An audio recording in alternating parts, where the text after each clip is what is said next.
Hello' guys, আজি আমি আহিছোঁ তেজপুৰলৈ বুলি। তেজপুৰৰ খুৰাহঁতৰ ঘৰত আহিছোঁ।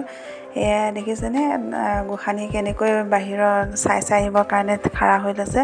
আৰু আমাৰ লগত আহিছে শাহুমা। আমি গোটেইকেইটা একেলগে আহিছোঁ খুৰাহঁতৰ ঘৰত। এয়া আহিছোঁ দেখিছেনে। আৰু তেজপুৰলৈ আহি থাকোঁতে মানে ৰাস্তাটো দেখিলোঁ, মানে এটা ধুনীয়া পৰিৱেশ, দুই কাষে গছবোৰ ইমান ধুনীয়াকৈ আছে, নেদেখাকৈ থাকিব নোৱাৰিলোঁ। আৰু আহি আমি কলীয়া ভোমোৰা দলং পালোঁহি। আৰু ভাবিলোঁ তেজপুৰ আহিছোঁ যেতিয়া আৰু আমি মানে অগ্নিগড় নোচোৱাকৈনো কেনেকৈ যাব পাৰোঁ উভতি। সেইকাৰণে আমি অগ্নিগড় চাওঁ বুলি আহিলোঁ। এয়া আহি আমি মানে ফেৰীঘাট পালোঁহি। ফেৰীঘাট পাই আমি অগ্নিগড়ৰ অভিমুখে মানে আগবাঢ়িলোঁ। এয়া অগ্নিগড়ৰ মানে মূল দুৱাৰখন, প্ৰৱেশ দুৱাৰ। ইয়াত আমি মানে টিকেট কাটিব লৈছোঁ। আৰু এটা কথা দেই, কোনোবা যদি চাবলৈ আহে লগত মানে কেছ পইচা লৈ আহিব। ইয়াত মানে গুগল পে', ফোনপে' একো নচলে দেই। আমি বৰ বিপদত পৰিছিলোঁ, যেনে তেনে পালোঁ আৰু পইচা কেনেবাকৈ। আৰু ইয়াত দেখিছেনে, গোসাঁনী ওপৰত গৈছে ফটো উঠিব, ভিডিঅ' বনাবৰ কাৰণে বুলি পেলাই। তাই অকণো ভয় কৰা নাই দেই, ওপৰত উঠি গৈছে। এয়া দেখিছেনে। আৰু ইয়াৰ পৰিৱেশটো সঁচাই বৰ ধুনীয়া দেই। কোনোবা অহা নাই যদিও আহিব চাবলৈ। ইমান যে ভাল লাগিছে আৰু ইমান মানুহ আহিছে চাবলৈ। আৰু এয়া চাওকচোন কিমান ধুনীয়া। এয়া দেখিছেনে কিমান ধুনীয়া। সেয়া মহাদেৱ শিৱ আছে। এয়া আমাৰ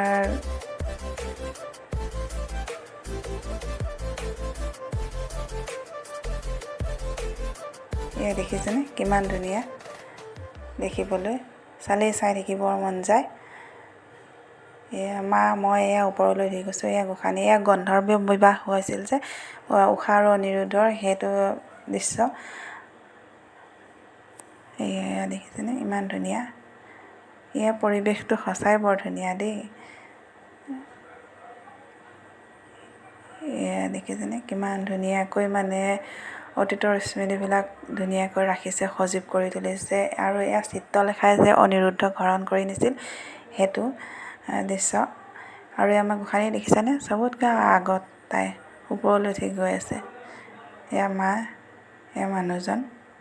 এই পৰিৱেশটো সঁচাই বহুত ধুনীয়া দেই, ইমান ভাল লাগিল মানে।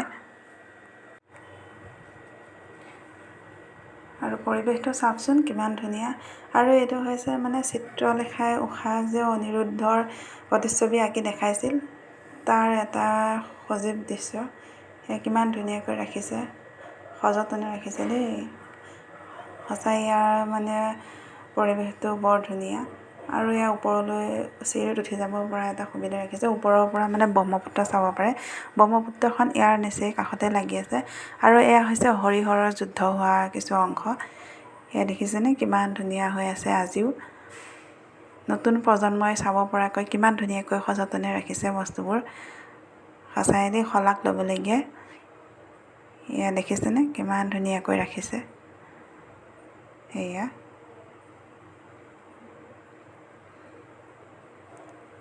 এয়া দেখিছেনে, মানে মানুহো বহুত আহে দেই চাবলৈ ইয়াত। আৰু এই ওপৰৰ পৰা দেখিছেনে ব্ৰহ্মপুত্ৰখন কিমান কাষতে আছে। আৰু ওপৰৰ পৰা চাই কিমান ধুনীয়া লাগিছে। আৰু তাৰ পৰিৱেশটো চাওকচোন কিমান ধুনীয়া হৈ আছে। আকৌ কৈছোঁ দেই, কোনোবা অহা নাই যদি আহিব, চাবলগীয়া মানে এইটো। আৰু চাই থকাৰ মাজতে গোসাঁনী অকণমান খেলিলে। সৰু ল'ৰা ছোৱালীয়ে খেলিব লগাও জেগা আছে মানে। আৰু দেখিছেনে স্কুলৰ ষ্টুডেণ্টবোৰক লৈ আহিছে দেখাবৰ কাৰণে। এয়া ষ্টুডেণ্টবোৰক লৈ আহিছে টিচাৰবিলাকে। এয়া দেখিছেনে। আৰু আমাৰ চাই হ'ল আৰু আমি ঘৰলৈ বুলি মানে নামি আহিছোঁ, ঘৰলৈ যাওঁ বুলি। আৰু তাতে দেখিলোঁ ষ্টুডেণ্টবিলাকত আহিছে শিক্ষক শিক্ষয়িত্ৰীৰ লগত। দেখিছেনে বহুতেই মানুহ মানে, আৰু তাৰ লগতে আছে দোকান বজাৰবিলাকত। আমি সোনকালে গৈছিলোঁ মানে দোকানবিলাকত খোলা নাছিল ইমান, এখন দুখন খুলিছিল। আৰু আমি নামি আহি আইচক্ৰীম খালোঁ, চানা খালোঁ, কিবাকিবি খাই মেলি লৈ আৰু আমি ঘৰলৈ যাওঁ বুলি যাত্ৰা কৰিলোঁ আৰু।